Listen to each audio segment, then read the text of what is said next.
Alright, hello and welcome to League of Vloggers. Tonight's episode 37, our final episode of Season 3. Yeah. Cheers to that. Cheers. You will know that we are not drinking lagers this evening. We are drinking champagne in celebration of a successful season. Yeah. Wish it was other celebrations, but that's okay. Yeah. I'm alright with this. I fucking love the matches. I thought they were so cool. It sucks that they were so short. Yeah. Spoiler alert. But... And host tonight, as always, we got Kurtis James, got Heather, aka Stormy, myself, Chase, Viking Redbeard.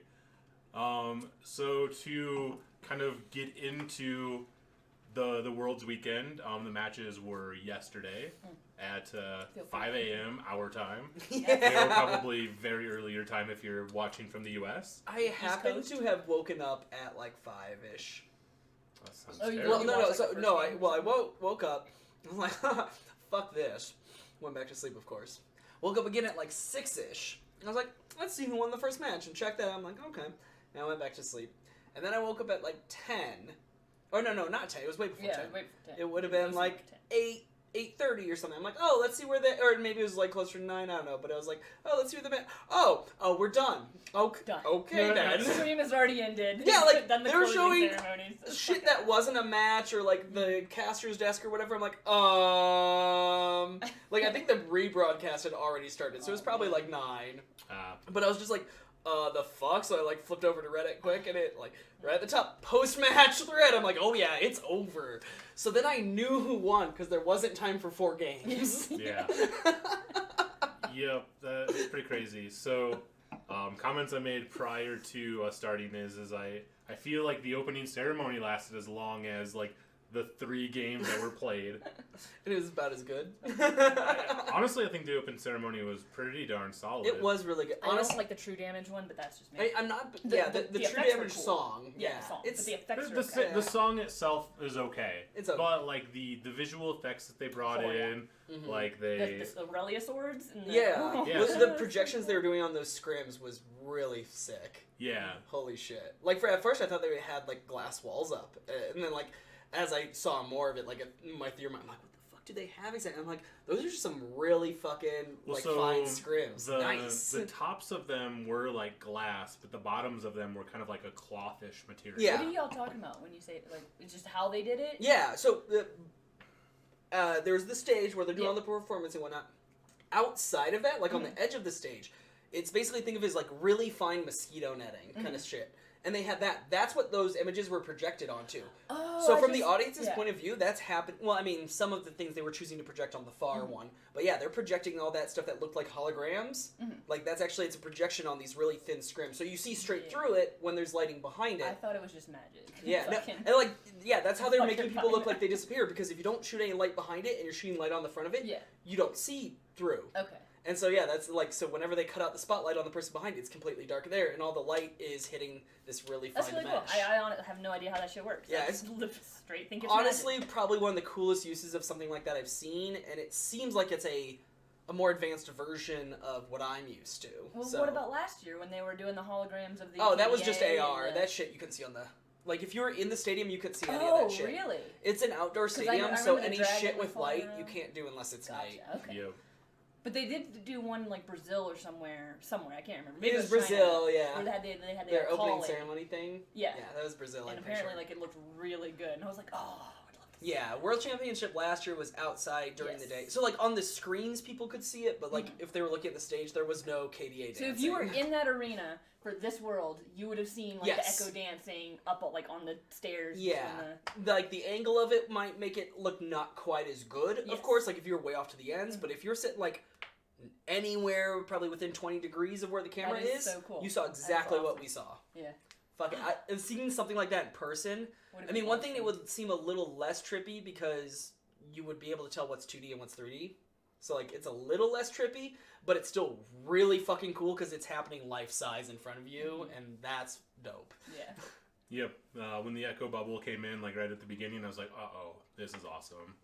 Oh, and like the way they had it choreographed so well, so that like all those people had ran to the one spots, and then of course the spot goes off them, and you see like their bodies flying in that animation, and it made it look very seamless. It's like you could tell like the difference in kind of the tones of the color of the light kind of thing, but it's just like, oh shit, that's cool. Yep, I like that they have two rappers that are, that were doing Echo's part. Yeah, so, two like, different ones. So like the spotlight would shoot here and then here, and it, like he would be in both places. Yeah. Yeah. I was just like, oh, that's really cool. They were also doing projections in there too. Yeah. So like it'd be like him, projection of him, and then he'd be moving in the dark and stuff. So they're Well, I'm talking about like the two real life guys, Yeah. and then like the projection. But yeah, with the three of the same rapper, like they got to have crazy Well, so effects it's with two it. different men that Yeah, I were know. doing the rapping Yeah, for him. but I'm saying there was the two real, Oh yeah. and then the one projected of them, not of Echo, of them. Oh.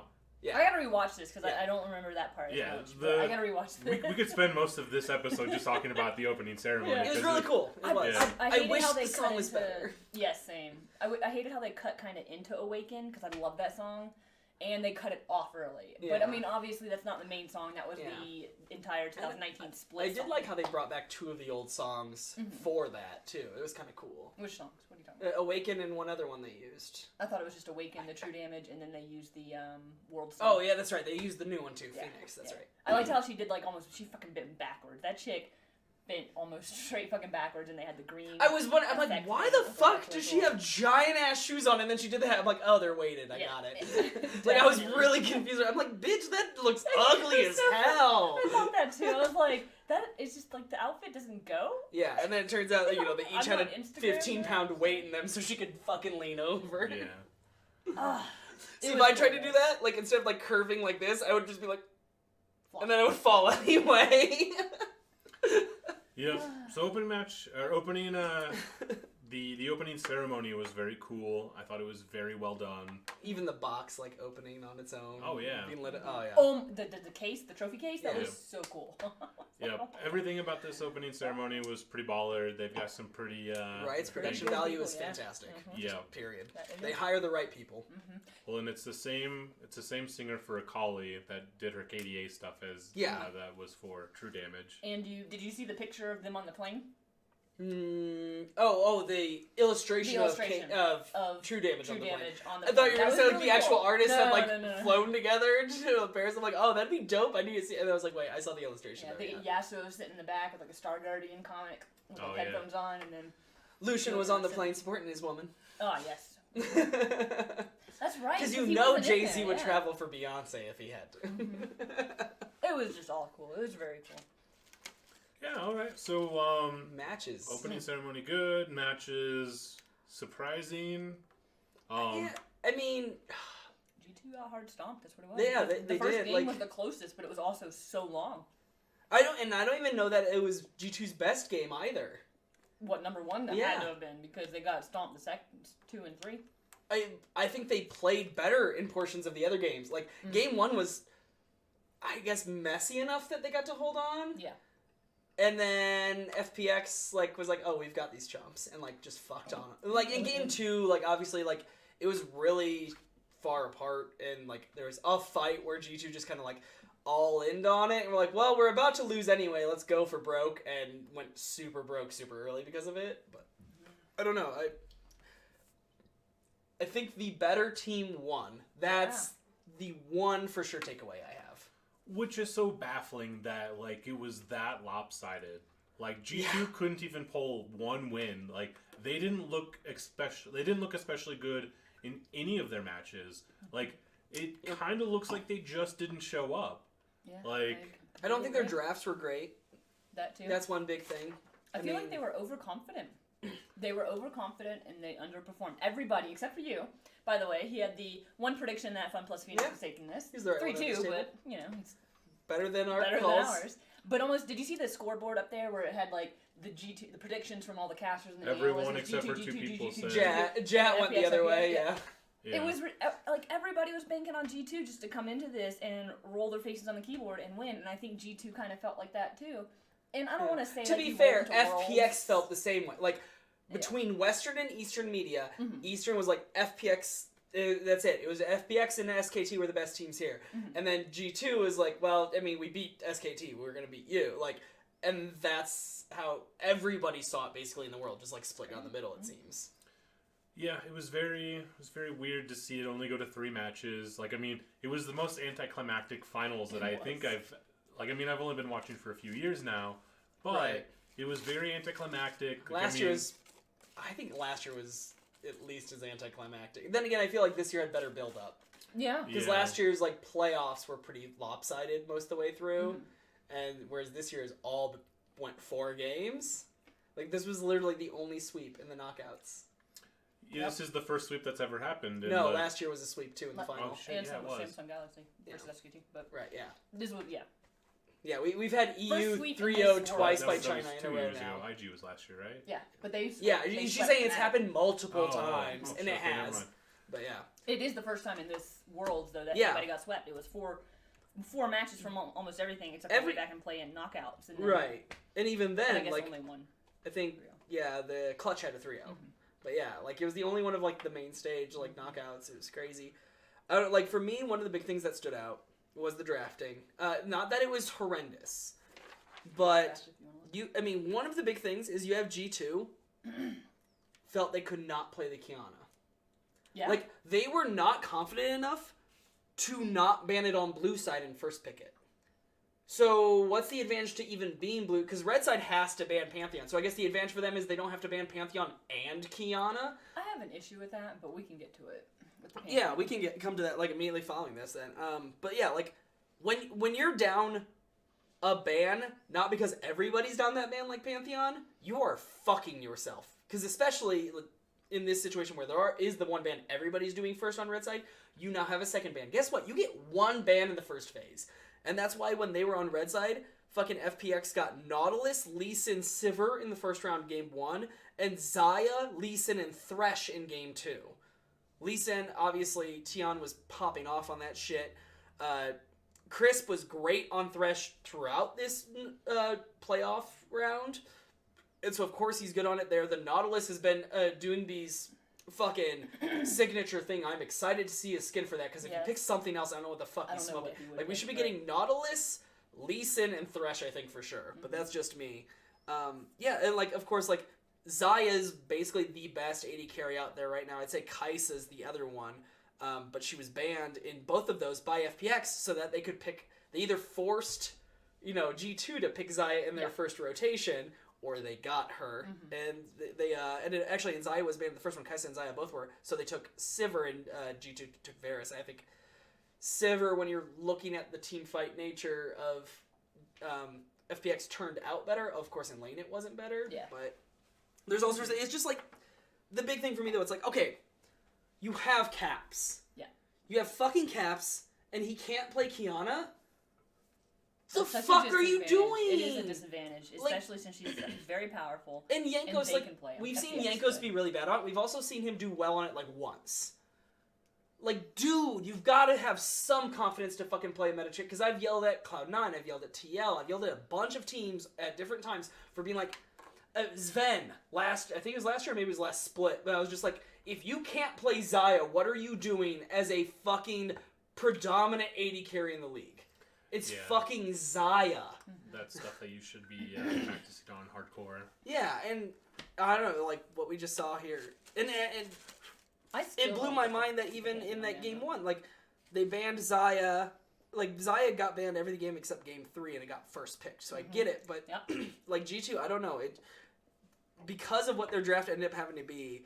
They basically just deep dicked themselves. I agree.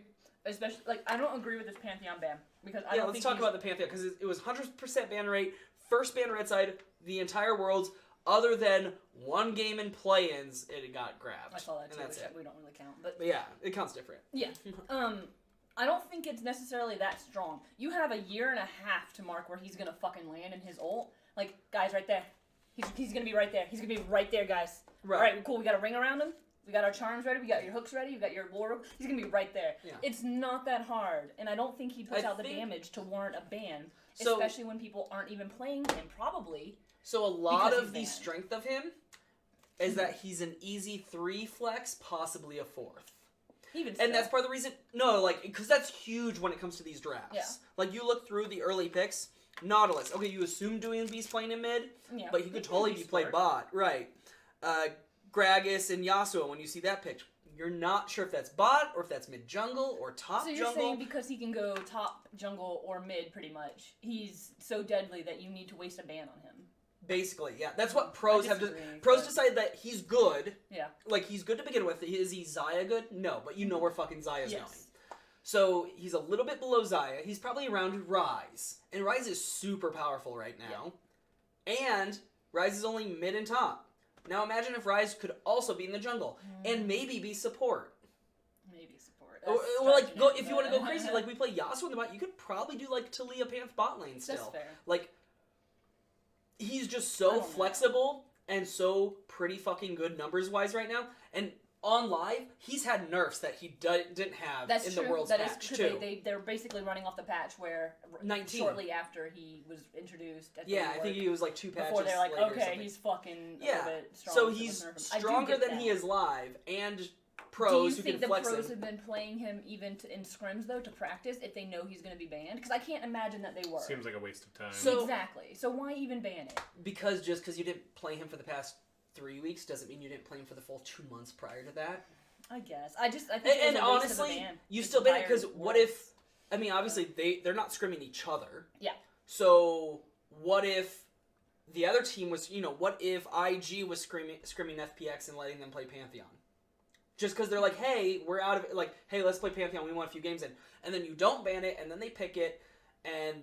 Even if they don't flex it, they go where you think they're going to, which they're not. Like, the whole thing with the flexing is not just, oh, I don't know where it's going. It's to Mind ban it games, somewhere else, basically. it's so you can counterpick multiple I lanes. get that. You don't lose a counterpick by, taking him first. So when they draft 2, you're like, okay, we get to counterpick that one, and we shift Pantheon. Okay, we pick something else. Okay, we shift Pantheon again, and we counterpick that one. And so now we've counterpicked 4 out of 5 lanes. What do you do now? Or 4 out of 5 rolls. I guess. You roll over and die. Exactly. Well, that's what they did. At but this I level. think it's pretty much a wasted ban when you have. They should have been banning. The I would have Nautilus. liked to see it go through. I totally agree. My big thing is, like, fucking learn to play Kiana. that too. And yeah. then you can ban the Naut. But I mean, even if they because on red side, FPX could have first picked the Kiana, which is dangerous. So that's why on the red side, G2 didn't let the Kiana through. The Xayah ban though. Well, I'm saying the if they Xayah could ban, play should have Kiana, banned though, Nautilus, if they hands can play down. Kiana at least game 2, they don't ban it themselves. Yes, I agree Because with that. they banned Renekton, Nautilus, and Kiana because they just got bashed in by Nautilus, and then they banned the Kiana, which allows FPX to ban Pantheon, Xayah, and then a pocket pick Syndra from Caps, which can also be flexed bot by G2. So now they go all in on the Gragas Yasuo, and I mean this is, I think, like the kind of a really good jumping off point for how FPX just played better. Yeah. So you got that Gragas Yasuo bot. They're gonna struggle real early, but then they're gonna start coming online with their all-ins.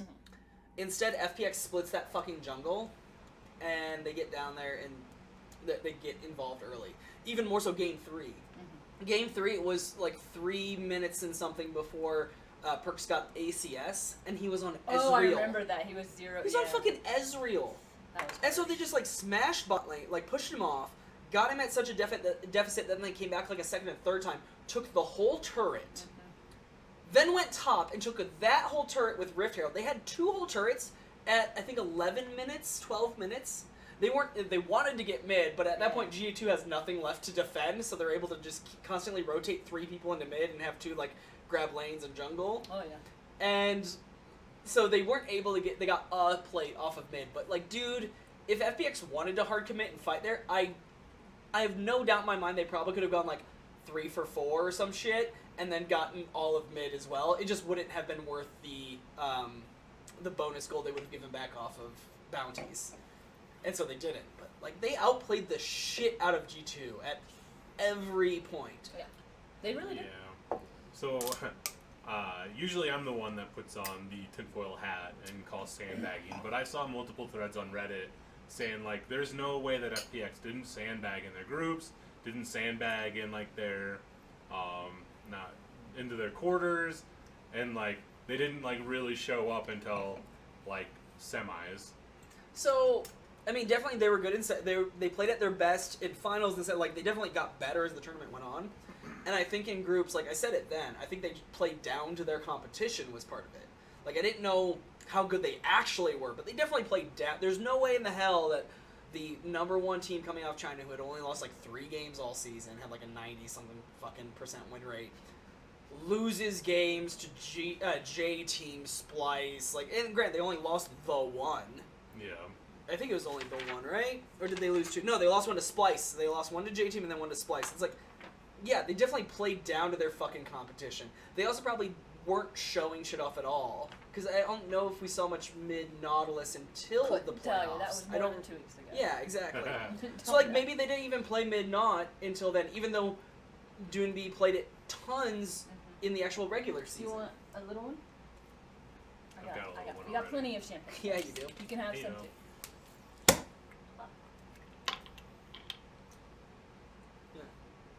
Look at his, like... A little smoke coming out. It's a good day, guys. It's been a good 2 days, I should say. Because yesterday was really good. It's a good day because we got a break. Yeah. We've got, I think, a week until the end of the season. Yeah.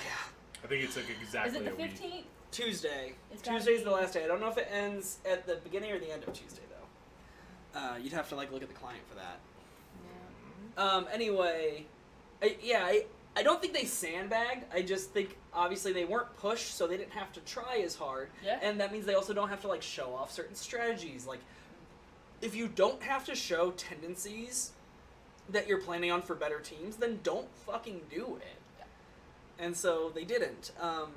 But, I mean, they never looked bad. It was like, they lost a game to J Team and Splice. So, yes, they were, like, the least impressive one team coming out of, you know, the quarters. But that was also, like, well, you're playing with a bunch of crap. I You wonder... see it? 7 days, 5 hours, 47 minutes till the end of the split. Wow. So it's the end of Tuesday, then.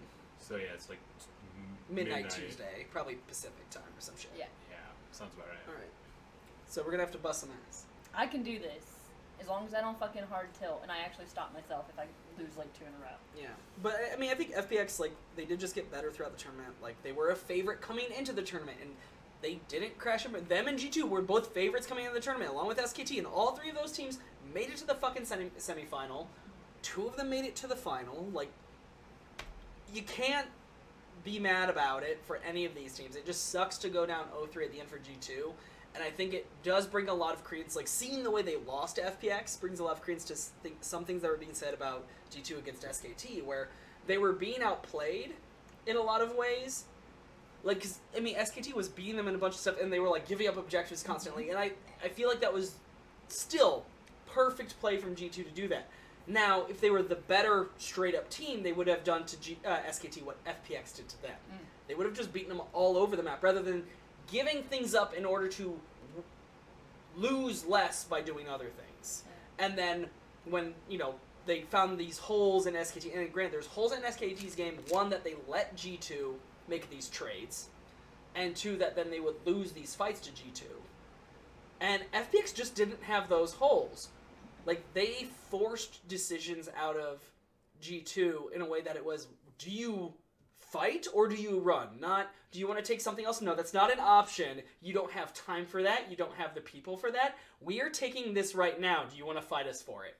And it felt like 80% of the time the answer from G2 was no, like it was with SKT, but then there wasn't a no and anymore. It was just no, shit.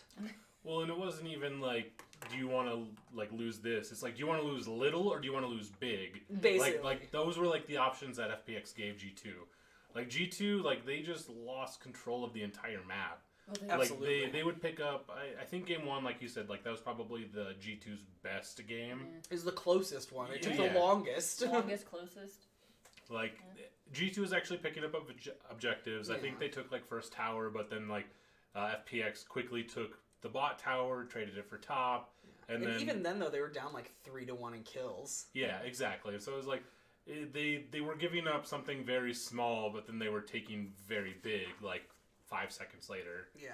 And so, And I think a big part of that, I guess going back to the draft stuff a little bit, I felt like they were drafting weirdly for Caps. Like, and part of that for me is like the whole, why the fuck don't you at least learn to play Kiana? Like, they got him Akali in game 2, right? Game 1? Akali game 2. Game 1, he played the Pike mid. Which, I mean, that's their flavor. I can't be too mad about it. And then game 3, they went to Veigar, and it's just like, against the way FPX is playing, I don't know why the Veigar... I mean, that was last pick, too. They knew it was on the other team. It's like, so who are you planning on stopping with the Veigar? Lee Sin. That's all you're... And maybe some lanterns, but that's hard, because there's that delay on the wall getting up. Can Xayah, like, if she's in the middle of the cage, can she ult and just be like, fuck you? No, she can't go over the wall, but she can, avoid the dark matter when it comes down in a queue. Okay. But she can't get out of it, like, with the ult. Okay. Right. She can stall for some time, which could help her that the wall will be back down, and then she can run. Okay. Or, she can always just flash it, whatever. But yeah, like, Lee Sin's the one who's dashing around. Gangplank doesn't dash. Xayah doesn't dash. Galio doesn't dash. Like, he has his ult thing. That's not going to stop his fucking ult. It would, wouldn't it, though? Like, if he's in the middle of the cage and he just starts ulting, like, over there. If he did his dash, I think. But not I think his ult takes him off the map. Yeah. At least his ult would work, but not the dash, is what you're saying. Right, yeah. I mean, you wouldn't use his dash to get away from that anyway. You would just fucking ult to somebody outside the cage. Yeah. Or you'd be ulting into, like, say, Xayah in the cage. So it's like, well, I'm going to reduce so much damage that you take that it doesn't even fucking... I just feel like that was such a weird fucking pick. And it's like, it's Caps, dude. Give him something to, like... He'd been more consistently good in this tournament than he had been all year, I feel like. Like, it wasn't Claps versus Craps at Worlds. He was good. Caps was just good, consistently good. And I wouldn't even say he was Claps in the series. It would, unless you're talking about the entire team. There's 5 letters. Yeah, no, the whole team shit. Claps, all of them. Or Craps. Craps, yeah. It's still 5 letters. That's good. Yeah, but like, I don't know. I feel like they picked weird for him, and part of that's because they had to ban the Kiana, and so like there's other shit that was getting banned towards him. Like the Syndra was getting banned away from him. I think 2 of the games. There's 3. No, they banned 3 fucking champions though. He needs to be able to. Right. Yeah. No, they banned Syndra from him 3 times. Yeah. And he was, I don't know, and he doesn't play Kiana, so, and then they were just choosing weird stuff on top of that. I mean, like, there's other shit. He could have played Orianna one game. Like, he just didn't ever play something else. Honestly, actually, when you look at it, FPX banned almost the same thing every year. They banned Syndra all 3 games in the first rotation, Gragas and Kai'Sa when they were on blue side both times, Xayah and Pantheon red side, and then all 3 of their second round bans were Rek'Sai Olaf. Yeah, that's smart. Like, basically, they apparently scouted out G2, said, hey, you play all these weird things, but against good teams you play these fucking, like, 4 champions. We're going to ban those, and everything else you're not as good on. And they just won. Like, apparently they were right. Like, as creative as G2 is, apparently they need to have a more confident, deep champion pool. Because looking at those bans makes me feel like they don't. At least that's what FPX's read on them was. Like, it seems pretty obvious that FPX is like, nah, these are all that matter to you. If you don't have those, you're nothing. They also did something that I think really speaks to their win, and it has to do with the MVP Tian. They pushed out Yanko so bad. In all of the games, Tian was literally on the other side. He outplayed the shit out of Yankees. Yes, he was in their jungle doing their, what is it called when you, like, Yanko starts here, then goes here, and then Tian starts here, goes here. Oh, when you split vertical jungling instead? And he would just stay there. Like, he'd clear the crows, and he would just, I'm just going to chill in this bush for 30 seconds to see if we can make something top happen. Yep. And they would either get something, he would chain gank a lane, too. It wouldn't matter. And he really deserved MVP, no matter how well DoinB played. LWX, I don't know if y'all know, deathless. 21-0-14 was something like his stats. That's Crisp insane. only died in the final fight. Yeah, and I mean, like, all of them could have deserved MVP. One of the other ones, I know LWX went deathless. I believe Crisp was the other one. There's one other person who only died in the final fight, like Nexus. I would not be surprised. I don't know all of their stats. I just remember LWX is because it was insane. But Tian, like, he really deserved it. And that's literally never happened before, too. That's the first deathless player in a World's Finals. That's amazing. Period. He did, like, for them to have all played, except for maybe Gimgoom. Gimgoom held his lane, didn't give up deaths, didn't feed. That's good job. But yeah, there was times like he'd be losing in CS, but winning in kills, or vice versa. Well, not losing in kills, but like between he was 4 even other players that could have deserved MVP, and to give it to like Tian as the jungler, it just speaks to how good they played and how Tian played so well. His kits, the one at bot lane, where someone is teleporting. So he's like, I'm just gonna walk up, kick you into the other dude, so we just got a double. Yeah. Fuck you. Yeah. And then there was also one when they were inside G2's inhib, I think maybe game 3, and the casters didn't even acknowledge it, But Tian comes in kind of like late into the team fight, kicks like one person into another one, and it changes the entire fight. Oh yeah. And then FPX pretty much went off that. Yeah, they did so fucking much. Like Tian, I don't think Jankos. I don't think Jankos had a great Worlds overall. Yeah, because none of them did. I mean, well, I commented that Sven Skaren shit on him back in groups. Yeah. Like Cloud, or no, it wasn't Sven Skaren. I'm sorry, it was Blabber. Fucking like Blabber and Licorice made Wonder and Jankos look terrible when they faced up in groups. It mostly Jankos. Like Jankos was like 0-4-0 at some point or some shit. Like, or Blabber had 4 kills and Jankos was like 2 of them. Like, yeah, I remember that match and just being like, last year at Worlds, I thought Wonder was the best performing top laner over the course of the tournament. Jankos, I don't know how I would judge him on last year's Worlds, but like this year during the season, he was very good. I still think deep down Brox is a better jungler on Fnatic out of EU, but that's me. But at Worlds, Broxa did not really show up, and Jankos did alright, but he wasn't doing great. Yeah. And this comes up, and Tian was like, you know what a real jungler looks like? And then just shit down his throat for 3 games for, you know, an average of 31 minutes or some shit. He also he missed a lot of cues and stuff too, but none that really mattered. They were just like, we're backing off anyways, let me put this out there. Who cares if you miss a cue? It's when you like fuck up the insec. Yes. Like shit. Like he hit every ult. He hit anything that needed to be like hit. God, he was so good. It's ridiculous. He played Lee Sin all 3 games. I mean, it says something when like one of G2's best moments is like when they won a 50-50 smite on a Drake. Yeah, or when they escaped. Because there was a lot of little tiny escapes that they barely got away from. The Pike flash into the Rise ult was really nice. Oh, good. But it didn't matter because he didn't win. Yeah. So. It was cool. Fuck. I mean, I don't know. There was another Rise ult too that was. Like, I don't have a whole lot to say about this other than like, obviously right now LPL it has established they are the best league in the world. LCK and I think LEC are probably tied right now, because while G2 has shown they are better than the LCK tops right now, and that game with SKT was a lot closer than the scoreline makes it appear, because of the way that G2 was like playing from behind, and they were very good at it, and they did it geniusly. Yes. But that speaks to like SKT's a better team in some ways, and you were a better team in some other ways. If it had been any other team, I don't think SKT would have lost. It was literally G2 just taking their objectives, like towers, inhibitors, and then Nexus is what wins. And I can see why FPX wasn't worried after SKT was out then. Yeah. Because when it comes down to like actually winning in lanes and doing that shit, G2 was the 3rd best team of those 3. SKT was number 2 probably. Like, or maybe they're number 1 in lane, but they just don't play the rest of the map well. But either way, that means they match up better against FPX probably. But yeah, when it comes down to it, I think those 2 regions are pretty well tied, because I still think there's a good bit of a trough between G2 and everyone else in the LEC. And I don't feel that way about like Griffin and Damwon behind SKT. Sure. And then there's a gap, and then there's NA. I wouldn't even want to go.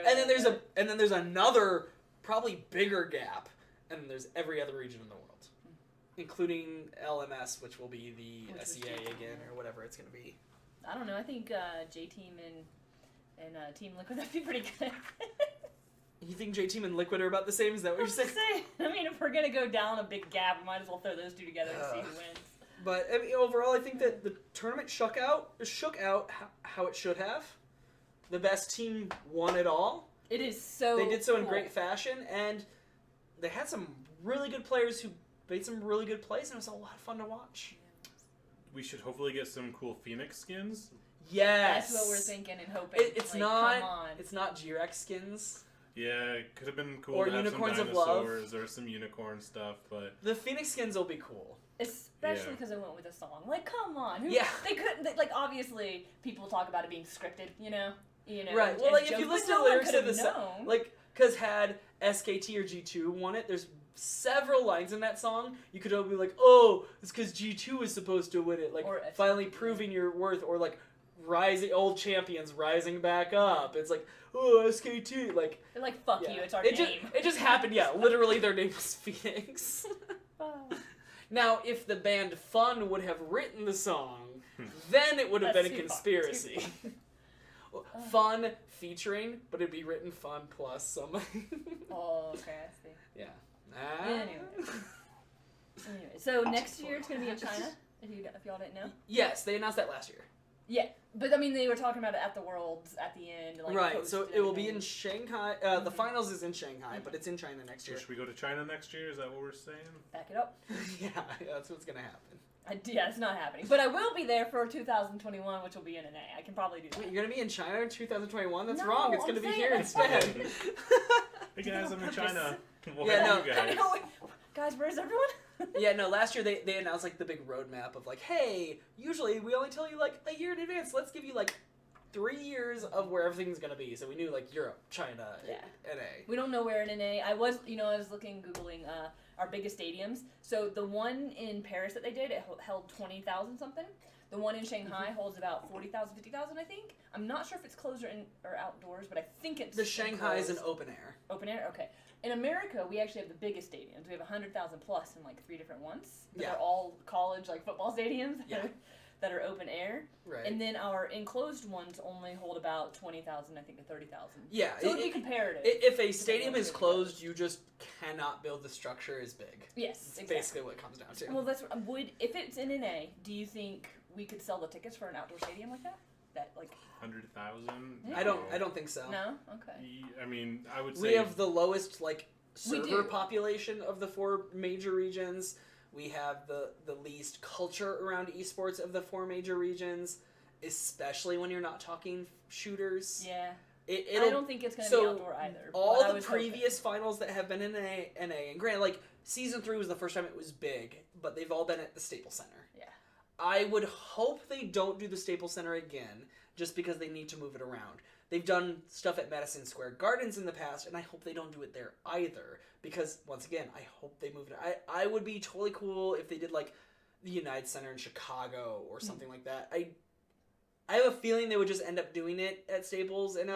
Oh, LA. Okay. Just because that's where Riot's Or New York. headquartered, it makes shit easier for them.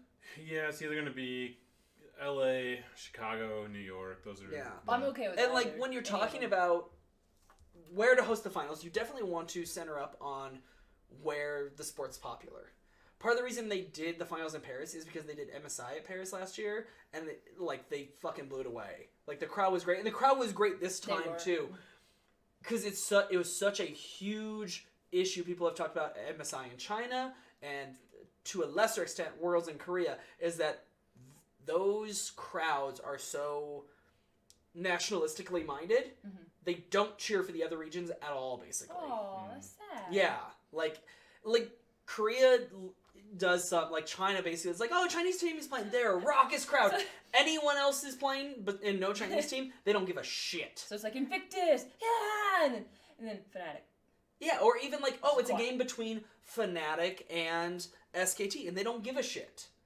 Because it's not a Chinese team. Like, That. and granted, like, it's not quite as bad as like when a Chinese team is playing another team, but like, literally a European team lost on home soil to a Chinese team, and afterwards the crowd chanted FPX. I would They chanted for Tion. Awesome. They chanted for Even if they Doonby. beat Team Like, Liquid. I yeah, would- like Hell they yeah. They did they so well. cheered for them. They stayed. They didn't all fuck off out of the stadium right away. Mm-hmm. Like, kudos to those fans, because it is not easy to sit around and watch your team lose and then continue to be a good fan afterwards. Yeah. And they did that. And so there's a ton of credit to be given to them for that. Yeah, So. I agree. I mean, again, it's going to be here in 2021, and it's probably going to be not an A. So we're going to be cheering for whoever's on We'll be stage. involved in the tournament. There we go. We'll be in groups. All right. Somehow. So let's do just some more inside baseball. Let's talk about some NA shit. Things we've heard going into this next season. Papa Smithy going to be a general manager for 100 Thieves. Cool. Also, and didn't they get Zix too? and also Zix Yeah. will be coaching them. Zix was just coaching TSM this last year, CLG prior to that. What do you guys think of 100 Thieves moves thus far? Obviously no roster moves yet. I was about to say, well, if they haven't given up backroom move, then I expect with Papa Smithy on staff, we will see at least one roster move. I think Cody Sun will stay, 100%. Unless we see Afro go, or see Afro do Benched. super fucking well. Like, if he, like, has some sort of resurgence this year, like the first sign of him looking bad. Yeah. Like week 1, week 2, week 3. If like he does not look good, hard selling. Yeah, he needs to be gone. Like he should be retired. Like he's not going to because I think he's got like another 3-year contract or some shit. Yeah. But no, I'm not. Yeah. No, like I think unless Afro goes, Bang's gonna have a hard time doing well in that bot lane. Wait, Kurtis Evans clutch. I'm an idiot. Sorry. No, it's all good. Fucking retarded. Well, then, yeah, isn't Bang's contract up? Like, I thought he was fucking off. They probably got him for 2 years. I don't know. Yeah, okay. Well. I don't know his contract is off the top of my head. In someone definitely having a long contract news, Bjergsen re-signed with TSM and now has stake in the company. Wow. So good for him. He ain't going nowhere. And honestly, that's where I saw it leaning. Like, if I'm TSM, this dude is the brand. And if I'm Bjergsen, like, keep playing, like he can continue to coach, he can continue to do 90 other things within the company. Yeah, like, if I'm Bjergsen, like, he just has to have that beard and show up. I think Bjergsen is good enough to still be playing for sure, and I think he's smart enough that he's not going to stay past when he should. And now that he owns part of the company, even if he doesn't even want to fucking coach or whatever. He can literally just go fuck off to whatever he wants. And as long as TSM's profitable, he can be making some money. Yeah. Yep. I think it was a smart move. Obviously, just like sitting on an ownership stake only would pay like dividends and shit, so not much money. Like just being fresh out. But I'm sure, like honestly, they'd be more than happy to be like, all right, veteran coach, or analyst, or just somebody who's like can help us sell the brand for other things. Like yeah, like fucking. Sports teams do that all the time where they keep around shit. Like, fucking John Elway ends up owning the goddamn Broncos where he won a championship. Maybe someday Bjergsen will fucking be a equal owner with Reggie. Who fucking knows, but... Yeah, we got Cloud9 / Evil Geniuses news as well. Well, still speculation. Oh, it's no, I not? thought it was confirmed. I didn't see it confirmed yet. Did you? Okay, first off, let's clarify what we're talking about. The initial headline was Zazel and Svenskeren going to EG. Mm-hmm. But the way I saw the headline was sources say, and I have not. Okay. There's been no announcement. All right. Until there's an announcement, don't take it as canon because most of the time those announcements, especially when coming through ESPN, because I think Jacob Wolf's his name, he is very good at what he does. He's probably, when it comes to reporting sports or esports transactionally or League of Legends transactionally, he's probably the best at that. Okay. When you're talking just like interviews and journalism stuff, then I'm gonna say like Travis Gafford and some others. Speaking names, I don't know. But yeah, well, but those guys also, because they have personal relationships with these players, they don't report on who's going where, because that's kind of in confidence thing. Mm-hmm. That it's like, hey, I'm going to interview you, you'll mention this shit, and I won't put it on paper because you weren't supposed to mention it. Yeah. You know, things like that. Oh, I would have thought that you're not supposed to mention it unless it's done. So. Well, and that's why you report it. Sources say Svenskeren and Zazel going to Evil Geniuses. That is big, though. Oh, that's huge if that happens. Now, granted, we did see it, and I could see if, like, Svenskeren had already said to Jack, like, hey, I think I'm going to try my options this offseason, and that's part of why we saw Blabber. Or it could also be the other way, where we saw a bunch of Blabber, and that also led Svenskeren to be like, you know what, I'm going to try my options. The Zazel one surprises me. Yeah. Yeah, I mean, he's still kind of up and coming and good, so unless they've, like, I mean... They don't really have any imports right now. So... No, Diamond's the player behind him in Academy, and he's good, though, too. Well, I mean, they could use, like, one of their import slots and grab somebody from overseas and, like, I mean, just throwing things out there. Yeah, maybe. Well, and so Svenskeren was their import slot with Niski. So, and the real bummer with if you lose Svenskeren is next year he's not an import anymore. Mm. So you go from, like, hey, we're only going to have Niski, and we can, like, maybe replace Sneaky or somebody. Like, you're not going to play Licorice right now, let's be honest. I think Niski was also good enough, and he can be better. Like, Sneaky... I would be surprised if Sneaky retires. Yeah.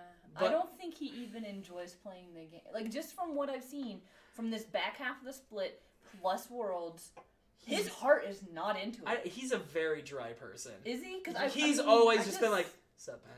Like, I can't like see the meme on his stream that started because of him is like people would say something and instead of being like, oh, I feel that way too, or oh yeah, it's just same. I didn't No. But Yeah, no, because you've seen He's people respond to very- shit with yeah. same. That's sneaky. Okay, well then. Like, people like, oh shit, like, oh, he does such a gross play, and same. I know that he put out a message on his Twitter about it being a team failure, and a lot of people got on, like, just... It was. Well, they bandwagon onto the fact that Sneaky wasn't admitting that it was also him. He was just putting the whole blame on the team. And it's so funny, because I think that's people being... people, but I read that exactly the opposite way. If Sneaky could have easily been like, well, Jungle only did good 2 games. Yeah. Or, I wish we would have played Svenskeren. Or, Niski didn't get it done. Because, let's be honest, Niski didn't look great at this But Worlds. neither did he, is the point. Right. Like, so him saying, rather than going like, hey, that guy didn't do good, and I didn't do good, and this guy, he just said, the team failed. Okay. And honestly, when it comes down to it, like, the team had a shit read on the meta as a whole, too. To be like, yo, we all suck, so don't, like, get off our backs, man. Yeah. Like, no, I think he was absolutely saying, like, it was a failure, not even just player-wide, organization-wide, because their meta was not a good read. Yeah. And so they failed at all levels. Coaches down to fucking backups supposed to be helping them prepare. And, or, you know, backups who played, even, to be honest. So. You were the one who brought him up. Did you have anything to actually say about him? No, I mean that was just big news. Yeah. Yeah. The other. What do you think if it happens? So Evil Geniuses would have those 2 players to start off. Do we have any read on what else they're gonna have? No idea. I don't think. So if they started with those 2, I mean that's a decent start to do. And obviously anybody that was on Echo Fox is fair game in the field right now, so they could take a shot at them. And I mean, there's like one player off Echo Fox we thought was worth grabbing. I don't even fucking remember it. No, I don't think Phoenix is really worth grabbing. Man, I don't even remember Echo Fox's team anymore. Definitely not the jungler. Their support was decent, maybe? To go on to a slight jump go ahead. Here with Echo Fox, like, we don't have to worry about any of their teams anymore because them as a company is completely dissolved. Yes, I heard, all of their esports are done. That's like crazy. U2 King, MK Leo for our Smash folks. I feel bad for all their other everything esports. is done. I mean, all of their entire company. Everything else they had was just like one-off fighting games, right? Yeah, they had a couple of Smash players and Smash, Street Fighter 4. Like they didn't have any squads though. I don't think left, unless it was like Rocket League doubles or something. Yeah, I don't. I mean, I still feel bad for all of those players who just lost their org. That does suck. Especially the lower profile ones. But then again, they had trimmed back severely in the past year or so. Alan said he saw something about Broxton might go to TL. Ooh, well, over Smithy? I could see Smithy. Smithy's the oldest player in the league. So you mean he would retire? Possibly. Okay. And, although, if he's not retiring, fucking... Go to one of these new teams that are popping up. Yeah, he could be going to Evil Geniuses. Or no, because they begin Svenskeren, and I don't think Cloud9 would... I think they're just going to go with Blabber, unless they grab Xmithy to like help also be a mentor for Blabber. But I don't think they're going to at this point. He's had so many years with Svenskeren. So yeah, he's he probably just needs ready to play. Take his stage. Yeah, like I disagreed with him playing for Svenskeren, but at the same time, when I watched those games, it wasn't Blabber like shit in the bed. Who was jungling for 100 Thieves this past split? It was somebody okay, right? Like somebody new but okay. I feel like the top laner. They subbed out someday for someone. Kumo. No. Kumo's Cloud9. Yeah, you're right. Kumo's Cloud9. I don't fucking know. I'm looking it up. Cool, but yeah, thanks. Appreciate it. no. So I think there's obviously interesting moves to be had, and that won't be until we'll do a preseason one where we hit all that shit up into our predictions for week 1. Onda. Yeah. You know. So they and amazing was the person who came in at the second. There we go. Yeah, amazing to fine. But I could see, he's an import wanting to have Xmithy instead. All sorts of shit. I don't know. Like, I think if Evil Geniuses is grabbing Zazel and Svenskeren, for me as a Cloud9 fan, that sucks. But that's a great start to building a roster from scratch. On both accounts. Yeah, no, absolutely. Good for them. Cloud9, obviously, they've got Blabber there, and their support on the academy team's pretty decent, so I think they'll be fine. I want to see Keith playing main stage for someone. Yeah. Anyone. Like, I would like to see that. And maybe Sneaky retires and Keith does play. Who knows? Maybe, as a Cloud9 fan, I've seen this, echoed in the League Reddit. Cloud9, they always manage, we lost this. Last year they lost Jensen. Mm-hmm. Year before that, they lost Impact. Year before that, they lost Impact and, they had traded Smoothie. They keep rotating in players, and they always end up top 3. But as a fan of Cloud9, you wish they'd fucking spend the money and win NA at least.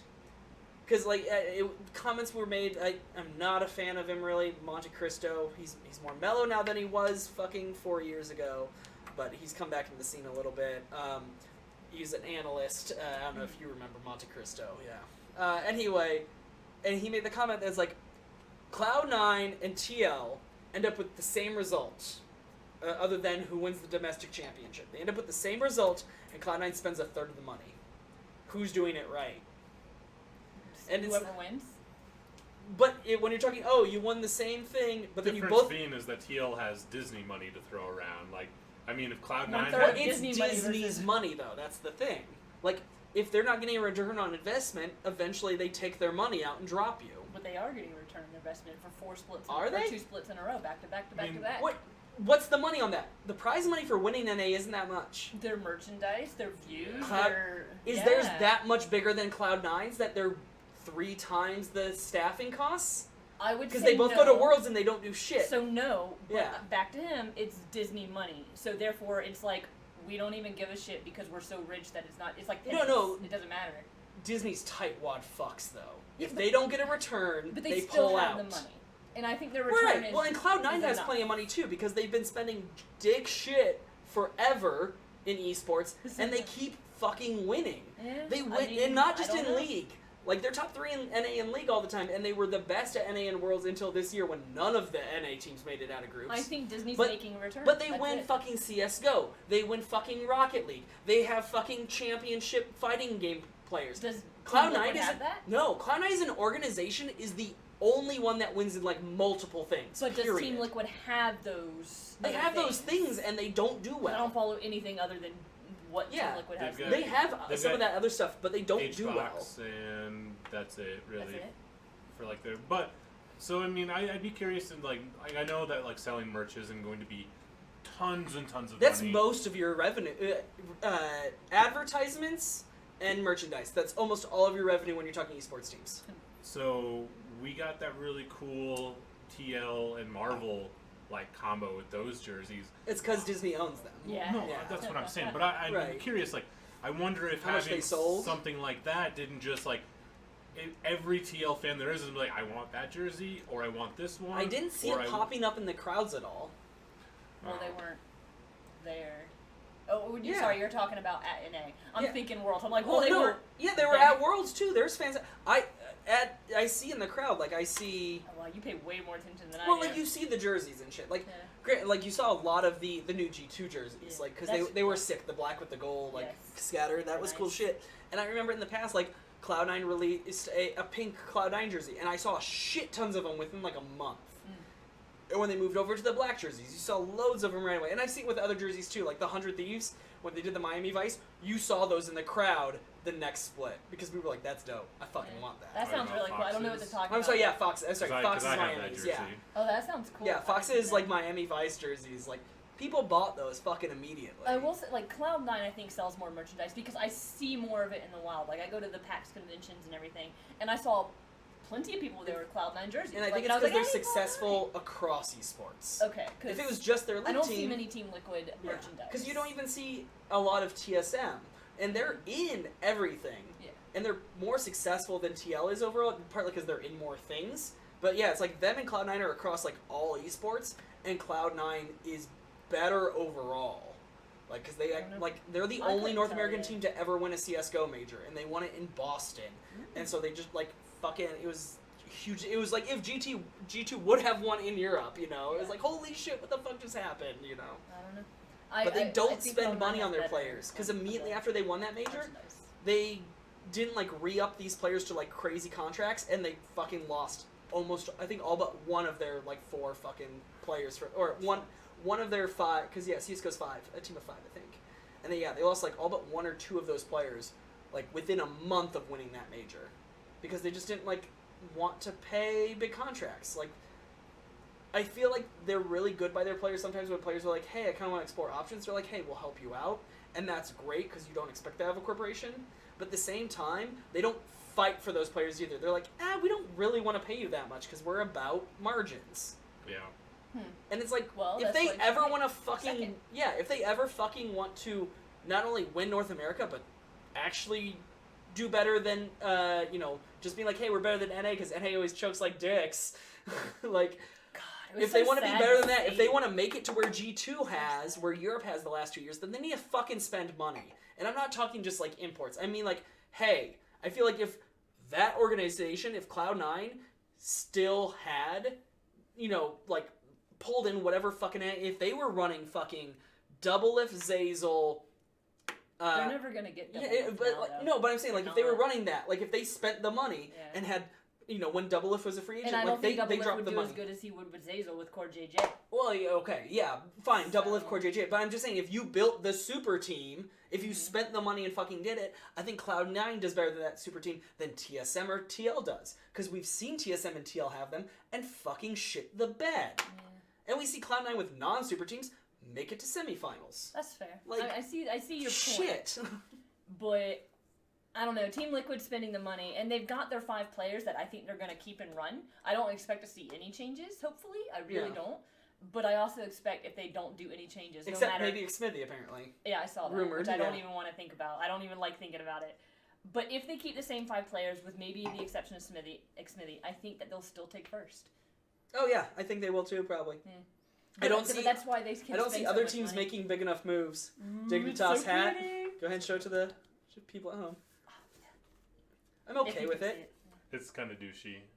Dig. Yeah. You gotta turn your brightness down. Yeah. Just go to It says dig in gold letters, guys. It's Yeah. really all it is. well, I can't. so I want to see they've the got- jerseys. That's what we need. It almost They- looks like G2 in a way. The Owl's It's weird. okay. Yeah. Yeah. I So their prefer the jerseys old- for this year were not good. Well, because it was just. Oh no, yeah, that was their other sports shit. Whatever. Yeah, Oh, so yeah, I so- really hope that we see better jerseys because if Yeah, they have Dignitas stuff that looks like as decent as this, I think. Yeah, like if that I if think that they was it know- with just the dig logo, I'd be okay. Yeah, I think they know they have to do something that is more reminiscent of the old Dignitas LCS jerseys than anything else. Like, I don't want it to be a throwback with the new logo, but it needs to seem more like that than something completely weird. What I Like was the gray thinking- fucking banner. What? No, that's not Dignitas. Gold and black, bro. Give it to me. I was gonna add this on. I completely forgot, but I'll come back to it. Team Liquid has the better sponsors too. Like they may have just straight up the Disney money, but they've got the better sponsors. Honda, like come on, you can't really beat. Cloud9 Honda. has BMW. Honda sells more. You sell BMW's you a better sell- sponsor. You sell That's more more money. Hondas than BMWs. You Great, won the but game. what's the overall cost? Overall cost of BMWs are higher. Boom. Okay, so they paid more for their sponsorship, or they? Wait, no, the sponsor pays them more? Yeah, sorry. Probably. That doesn't make sense. But I don't know. I don't think BMW. You don't know. pays more I don't than know what Honda. their I sponsorships can't play. imagine. It yeah. depends more on the size of the badge and how many ads they're in. I Cloud9 think has Honda Puma. I think Team Liquid has the better ones. I don't think- BMW and Puma and Red Bull. Fucking Puma. Red Bull, maybe. That's the Puma, big no. one on their fucking right shoulder too. Puma, I don't know about that. Dude, they're always rocking the Puma pants and kicks on stage. only because they get them for free. Well, exactly. You know, hands But down that you if can't didn't tell get me it you for wouldn't want free- those. Yeah, no. And a Red Bull in your hand. What's up?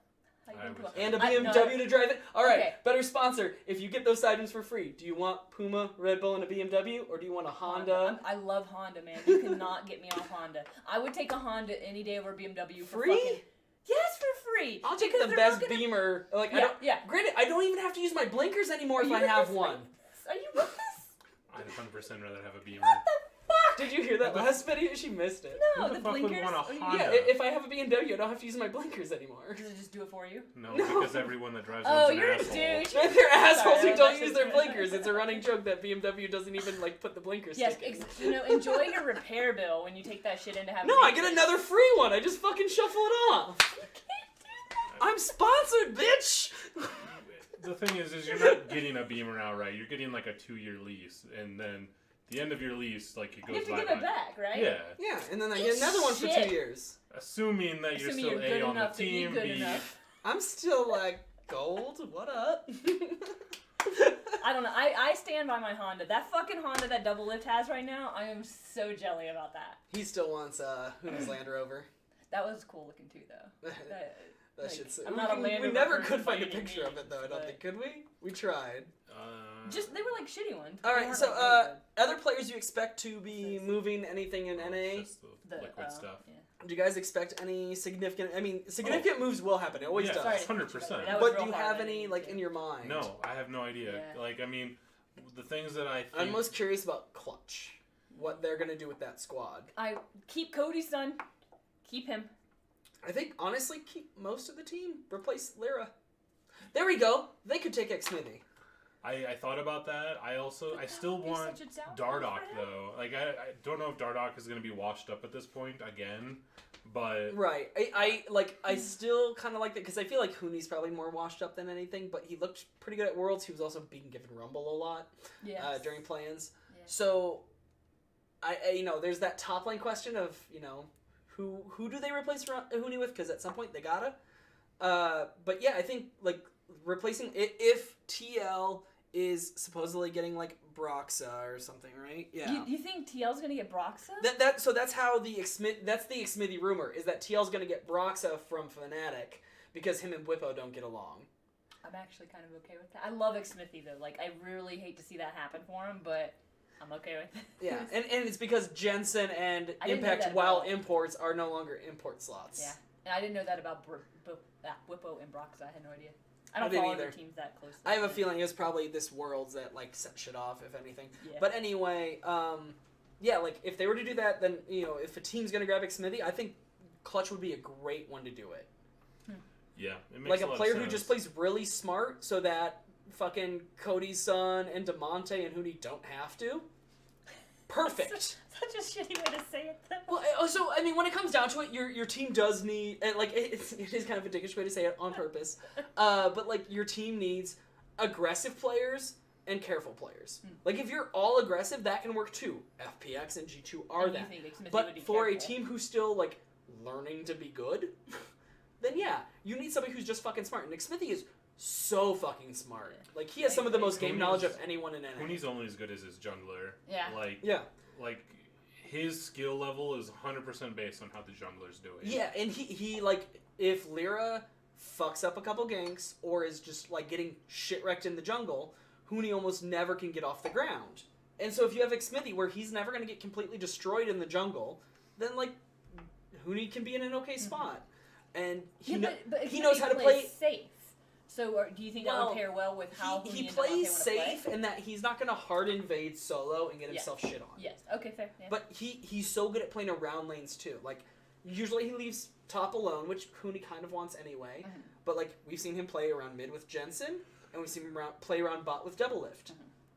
You've got Demonte and Cody's son. I'm more than happy to have you play around those lanes and get them ahead. Yeah. I think Xmithy would be a great fit for them. Okay, so again, this is my first time watching the entire split, getting into NA and everything. And if Xmithy does leave, I will be very sad because I get really that. like the 5 players. Dude, as a Cloud9 fan, I understand that suffering more than like literally over the last 2 seasons we lost Impact and then we lost Jensen and now we are possibly losing both Svenskeren and Zazel. Yeah. Like it is the life of Cloud9 that you will continually lose a player you've become attached to. That sucks. That's when you just like follow the players you like rather than the team itself. Yeah. No, because eventually they suck ass. Oh yeah. At least my team's always okay. I mean, for me, like honestly, like Cloud9 will be bad one of these times, and then maybe that'll change the way management works. But because eventually you're gonna end up like TSM, where it's like, well, we keep shuffling shit around, but we always win until we suck and we miss Worlds twice. Yeah, that does suck for them. Who do you think they'll get rid of? I think Sven. Unless you said he's gonna stay, which is very surprising. Yeah, I'm not sure what he didn't look like he had a really good season. I'm not sure what TSM does. If anybody moves on, it's probably Sven. It's not Bjergsen, obviously. I don't think Smoothie would want to move on, but I don't know that TSM's smart enough to keep him either. I like which Smoothie. is fucked up to say. Dude, is Smoothie like? Smoothie's really good. I'd be fine if Smoothie came back to Cloud9. If they're losing Zazel, I'd take Smoothie back. Just flop him. He's a good dude. Flop him. I feel bad for Smoothie though. Cloud9 to Echo Fox, and then To TSM. Hey, at least he wasn't on Fox for long. That's true. I'm sure he was relieved. Yeah, and when he was on Fox, he had to play with like Lost. We still And have Arrow, the right? TSM issue of I don't Jungler too. remember. And well, I think he originally was playing with Deathly, right? I don't know. TSM jungler. Who? Katie and Spica. Yeah, Katie and Spica Grig. I assume they'll play Spica next. So they'll play Spica next split for no other reason then, and he's probably also going to be the best choice at the time, and this is fine. But even if he isn't the best choice, they will play him for no other reason than Reggie doesn't want to be wrong. Here, but let me know if you see more than one jungler on here. Yeah, it's just Spica. Yep. He's not even on there. Oh, that's right. No, they cut that. Yeah, they cut them both like right at the end of the season, I think. Or no, you had to go to your 7-man roster for playoffs. Or yeah, you went to 7. Other teams have tons of people. But because a lot of them weren't in playoffs, you had to go to your 7-man roster, and so at that point, that's when the page changed over. Because they didn't take a backup jungler into playoffs. They took a backup support and bot laner. And that's who you see listed there, right? Yeah. Treats and tactical. Neither of which got played. Oh, okay. I was about to say, that's crazy. That memory's going back the 2.5 months here. I would like to see Acadian come back and not be a dumb fuck. Because I think he has some great skills, but he dumb fucks some shit. Spica is very well going to be the best pick for it. Even if he is not, he will start for the first several weeks period, if no other reason than Reggie refuses to ever be wrong. I remember, I heard you say period. That, so. He has kicked better players off the team. He played in mid when he was the worst mid laner in the fucking league, and that's when Zuno was in the goddamn league. He played himself in mid? Yeah. In his team?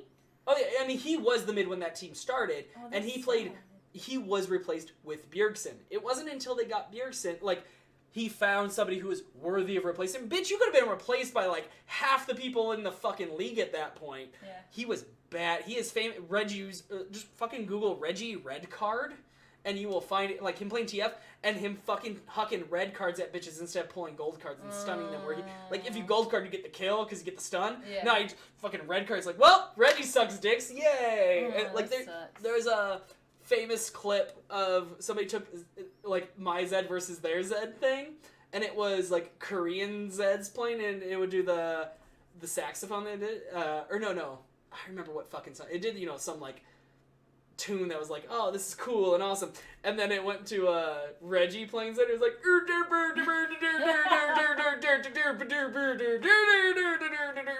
yeah, he's bad. That's funny.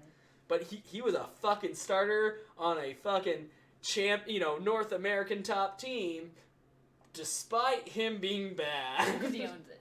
Yeah, because he owned it, and he thought he was better than he was. So is Acadian still on TSM? Is that probably? They probably still hold his contract currently. Yeah. I would not mind seeing him. He has got to not do those silly, dumb things. That is basically in the jungling 101 rulebook. Hey, when you kill the... that's what Blabber has to do too. I think Blabber's ahead of Acadian by a mile. Too. But hey, when you kill the Rift Herald, what do you do? I drop it immediately in the pit. Oh, you never pick it up? Oh, no, to drop it, that means he picked it up. So he already beat it. Wait, do you not walk into vision in mid lane near the turret and then start channeling it so that they can hit you? Oh, I definitely try to do that. Yeah. I try to do it over the wall in mid, or try to do it around. No, walk into vision first. Oh, yeah, because you get stunned, you're fucked. You're oh, there goes a Rift Herald. Because he didn't hit that, right? Yes, it's a half-second channel next season. Oh, wow. Or in the preseason, it's a half-second channel. So you can literally run towards it, go, and then just run forward, and it'll spawn behind you. You can still get stunned. Okay, well, that's... Yeah, but it's only half second. Yeah. Yeah, I think that's... Sorry, Acadian. Honestly, I don't like that they made it only half a second, personally. Me too. I agree with you. 100%. Unless they make it easier to kill, without having to hit its eyeball, then fine. I agree. I like the outplays. Again, if Acadian was in that brush, he might have gotten it off. And then there you go. But he wasn't. And he got stunned. But if you can make that outplay, fucking make it. I love charming someone in the middle of a teleport, shin ult, fucking rift drop. It's very rare. But like you said, it's such a good feeling. It's such jungler 101 shit. Because, dude, that game we were looking at earlier when I played Kled, my jungler was doing well, and, so I came over and I helped him take rift while we were, because I had been winning my lane and I pushed that fucker out.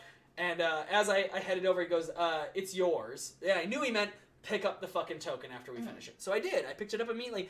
And mid had just pushed her guy back a little bit, and she's like, hey, I need help mid. So him and I immediately went down there, and I walked into the brush, and I fucking dropped it over the wall. Because I'm like, there's 4 plates on this. Even if we take 2 before it hits it, which we took like 1.5 before it hit it, I'm like, we're gonna get 2, and we're gonna clear the turret. And I dropped it over the wall because I'm a fucking not an idiot, even though I don't get paid fucking $800 plus or $80 plus $1,000 a year to play the fucking. Jesus. No, I'm not Impact. Make all those mistakes you want. Just fuck off after that year. Yeah, but like, fuck, like, just don't walk into not just vision but range of. I'm gonna everything. harp on that forever. Oh yeah, no, he made. Like, the forgetting in the pit, I can kind of see that, because that's because that's a team mistake. Because unless he solo took that, like, it could have been the call, hey, pick that up, and somebody else didn't catch it. And somebody on their fucking team should have known, yo, we still have vision in pit, you dumb shits. Yeah, especially with the vision. They had the vision. Yeah, because you have vision of it when it's yours. Like, so, like, the whole team fucked up there.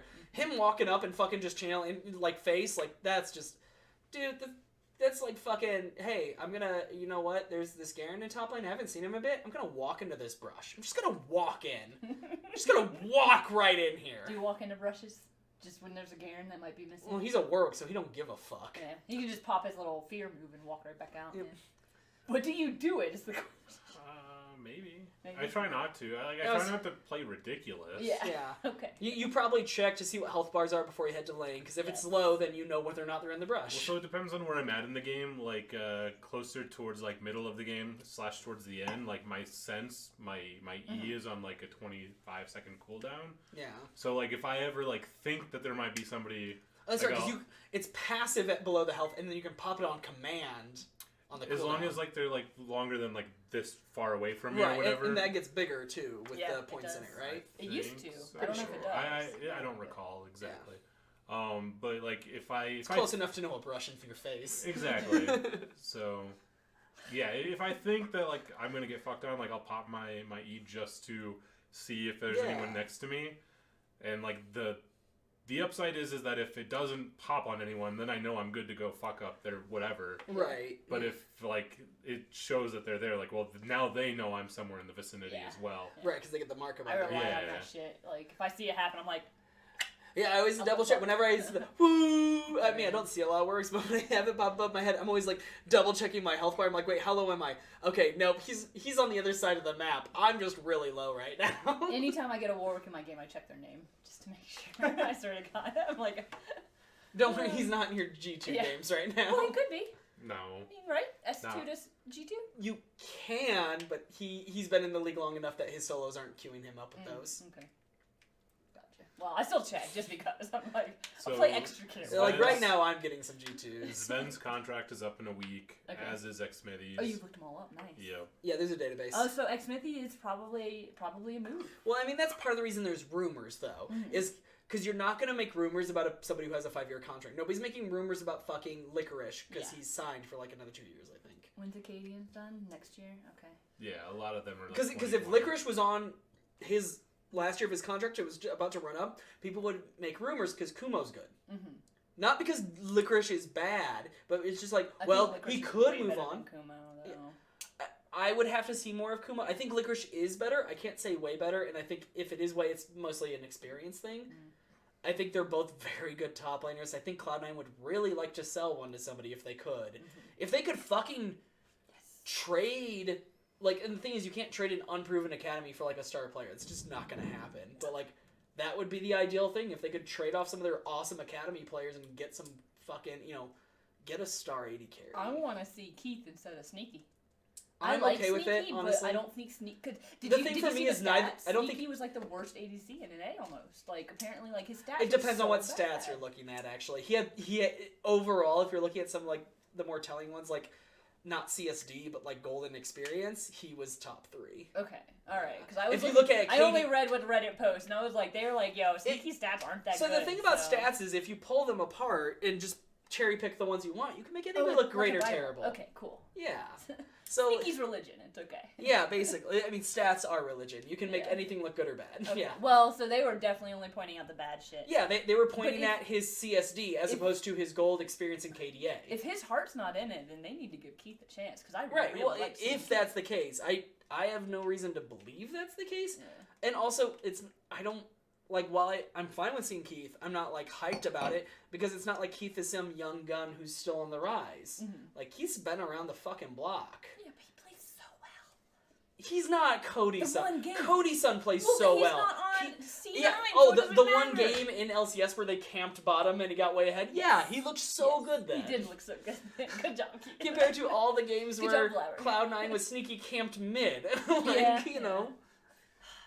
It's just, there's a lot of fucking moving parts. Now, granted, if Cloud9 could get double lift Cody's son, I mean, It's not happening. yeah, Don't I'm not saying it's going to happen, Don't but I'm just saying say if something like that happened, I would straight up be like, upgrade. Yeah, of course. In no way would I be upset about it. You're making me mad because you're the C9 fan and I'm the TL fan. I'm like, back off double lift. Just get the fuck out of here.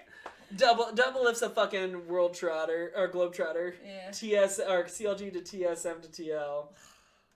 I only know. I don't think he's gonna leave TL. I really don't think so, especially not when he's got Core JJ right there. So, With him. all right. Any last thoughts though, guys, before we head into the off season? We've got 3 new teams coming in. We've got Evil Geniuses, Immortals, which is more rebranded, and then Dignitas, which is another rebranded. Rebrand, yep. But off season, we've got 7 more days before the split's over. Get your games in. Try to get gold. Yep. Hopefully, I'll Plat. Yeah. First time. Okay, so if I make Plat, I will have jumped an entire, pretty much. What's the word? Division. Oh, you were bottom gold last year. I was. Well, I'm pretty sure like I dropped to like silver at the very last, yeah, right so before that's the a whole ranked thing. division. So it like even though I made it to gold, I pretty much went through gold if I can make it Plat. Yeah. But it probably won't happen. So whatever. I know only Pretty like excited. Alan's in the chat right now, but for people who won the our Pick'ems bracket, we'll be getting in touch for swag prizes. Also, grats to Ian. He got second in the bracket and also hit diamond. Oh, good job. I'm proud of you. I don't know who you are, but good job. Yeah, grats to Ian on hitting diamond because they ain't no shit. 3 in Pick'ems. 3 and yeah, you were third. In Pick'ems. I was over Chase by name, not necessarily by number. We had the same number. Yeah, we did have the same number. You're right. Yeah, I'm looking for next year, especially like you said, Chase, with there being a full new team, like the rebrands, whatever, with one full new team, we're gonna see some crazy shit in the off season yet. And Evil Geniuses is taking over the Fox spot, right? Yes, they. Will you be a fan? Because you were a fan of Fox at one point, right? No, They- I follow players. You just That's players. why I. You Well, keep saying it, but just making sure. I wouldn't even say you follow players, because going from Fox to Guardians had nothing to do with player movement. Well, I followed Clutch. Like I went from Fox to Clutch. I didn't buy Yeah, any swag but though. you definitely went like to Guardians too. Like that had nothing. You like just pick teams you like, and that's fine. Yeah. Like you don't necessarily stick on one because he wants to collect all the swag over time. Oh, Eventually, I'll That's a have good all idea. of the swag. Yeah. all the swag. Over the years, you'll be a fan of every team once. You should just have to try to not pick teams that stop existing, because that makes that path a lot longer. I was just commenting on that. You should be very glad that you have the Fox stuff that you do because they're no Also. longer a team. Yeah, that's really cool. But at the same time, if you wear it, people will be like, dude, isn't that the one from like the racist Coke Fiend? And you'd be like, maybe. But it looks cool. It does. Hell yeah, It does. Yeah. Their merch looks dope. I should try to see if I can buy their other one before. You can buy it on eBay probably, 100%. Probably already gone. All right, well, that'll do it, though, for us. Season 3 of League of Loggers is a wrap. Everyone... We will probably be back one the week weekend before. Yeah, the week before. We'll do a pre-week 1 episode. But until then, everyone, good luck in your end-of-season push. And enjoy the off-season and the preseason craziness that's about to land. Cheers. Cheers. Cheers.